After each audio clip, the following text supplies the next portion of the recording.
FIFA বিশ্বকাপের উন্মাদনা শুরু হয়ে গেছে বাংলাদেশেও। আজ মধ্যরাতে মেক্সিকো বনাম দক্ষিণ আফ্রিকার ম্যাচ দিয়ে শুরু হবে ক্রীড়া জগতের সবচেয়ে বড় এই আসরের। দেশের তারকাদের মধ্যেও বিশ্বকাপ নিয়ে মাতামাতির দৃশ্যমান।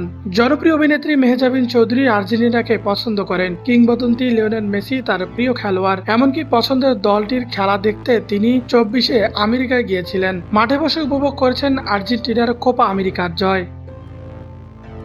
সে সময় গণমাধ্যমকে মেহজাবিন বলেছিলেন, মূলত মেসির খেলা পছন্দ করি, মেসির খেলা সবসময় টানে। তিনি একবার বাংলাদেশে এসেছিলেন, তখন তার খেলা প্রথম সরাসরি দেখার সুযোগ হয়েছিল। এবার 2024 সালে দ্বিতীয়বারের মতো সরাসরি তার খেলা দেখার সুযোগ হলো।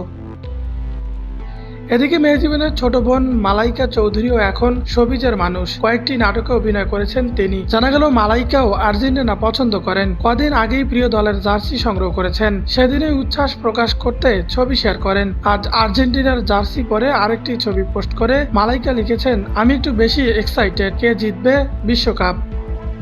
তার পোস্টে কমেন্টে অনুসারীরাও নিজেদের মতামত জানাচ্ছে, পছন্দের দলের জন্য ভালোবাসা প্রকাশ করছেন। মালাইকাকে সর্বশেষ দেখা গেছে ঈদের নাটক অভিযানে। মোহাম্মদ মোস্তফা কামাল রাজের এ নাটকে তার সঙ্গে আছেন খায়রুল বাশার, ফারুক আহমেদ রেহান, এলিন শুভ্র, সুনেরা বিনতে কামাল।